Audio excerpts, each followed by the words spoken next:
Assalamualaikum warahmatullahi wabarakatuh. Salam dan bahagia Bapak Ibu calon guru penggerak. Berjumpa lagi dengan saya Yusi Gustini Purwanti dari SMPN 2 Wonosalam, CGP Angkatan 10 Kabupaten Lebak, dengan fasilitator Bapak Dr. Abdul Rahman Harahap, SSI MT, dan pengajar praktik Ibu Yeni Lestari, SPD.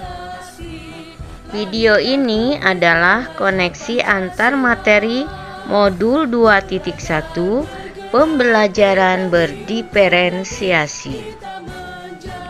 Apa itu pembelajaran berdiferensiasi? Pembelajaran berdiferensiasi adalah usaha guru dalam menyesuaikan proses pembelajaran di kelas untuk memenuhi kebutuhan belajar individu murid.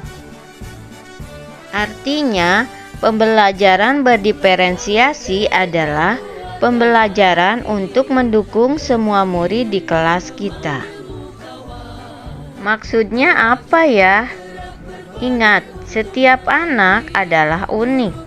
Mereka punya kelebihan dan kekurangannya masing-masing. Begitu pula dengan minat, gaya belajar, kebiasaan, pola pikir, kemampuan literasi, dan lain-lain. Pasti berbeda kan? Nah, disinilah diperlukan usaha guru untuk dapat memenuhi kebutuhan belajar murid yang berbeda-beda, agar mereka merasa nyaman saat belajar di kelas, dan tentunya tujuan pembelajaran dapat tercapai. Lalu, bagaimana cara untuk dapat melakukan pembelajaran berdiferensiasi di kelas?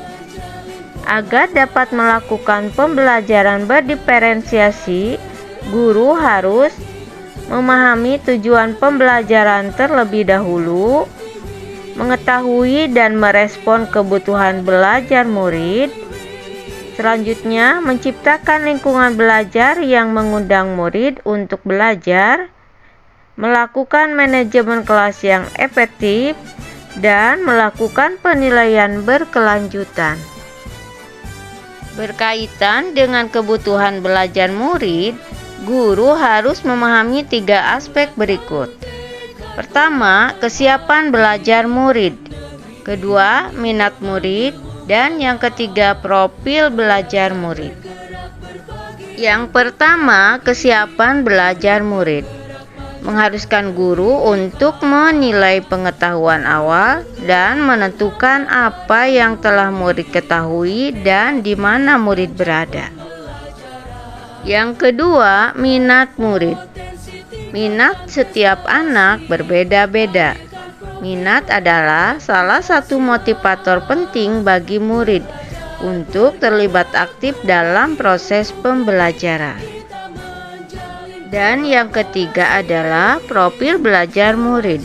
Profil belajar murid berkaitan dengan lingkungan, budaya, gaya belajar, dan kecerdasan majemuk yang berbeda antara satu anak dengan yang lainnya. Kebutuhan belajar murid dapat diidentifikasi berdasarkan cara-cara berikut. Mengamati perilaku murid-murid, mengidentifikasi pengetahuan awal, mereview dan melakukan refleksi terhadap praktik pengajaran, berbicara dengan guru murid sebelumnya, membaca raport murid di kelas sebelumnya, dan menggunakan berbagai penilaian formatif dan diagnostik. Strategi untuk mendiferensiasi pembelajaran dapat dilakukan dengan 3 cara, yaitu diferensiasi konten, diferensiasi proses, dan diferensiasi produk. Guru dapat memilih salah satu atau kombinasi dari ketiganya. Yang pertama, diferensiasi konten. Berkaitan dengan apa yang kita ajarkan, seperti materi, konsep atau keterampilan yang perlu dipelajari berdasarkan kurikulum. Mendiferensiasi konten bisa dilakukan dengan membedakan pengorganisasian atau format penyampaiannya, bukan mengubah atau menurunkan standar kurikulum. Yang kedua, diferensiasi proses. Kegiatan yang memungkinkan murid berlatih dan memahami konten dengan cara membedakan proses yang harus dijalani oleh murid. Dan yang ketiga, diferensiasi produk. Bukti yang menunjukkan apa yang murid telah pahami dengan cara membedakan atau memodifikasi produk sebagai hasil belajar murid, hasil latihan, penerapan, dan pengembangan apa yang telah dipelajari. Lalu, adakah keterkaitan antara modul pembelajaran berdiferensiasi dengan modul-modul yang lain? Modul 1.1, modul 1.2, modul 1.3, modul 1.4, dan modul 2.1. Tentu saja ada. Modul 1.1 dan modul 2.1 untuk dapat melakukan pembelajaran berdiferensiasi, maka guru harus berusaha memenuhi kebutuhan belajar murid sesuai dengan kodrat alam dan kodrat zaman berdasarkan filosofi Ki Hajar Dewantara. Kaitan modul 1.2 dan modul 2.1 dalam melakukan pembelajaran berdiferensiasi, seorang guru penggerak harus berpihak pada murid, reflektif, mandiri, kolaboratif, dan inovatif untuk menciptakan pembelajaran berdiferensiasi agar dapat memenuhi kebutuhan murid. Dengan demikian, seorang guru penggerak dapat mewujudkan kepemimpinan murid dengan menuntun murid merdeka belajar. Hal ini sesuai dengan nilai dan peran guru penggerak.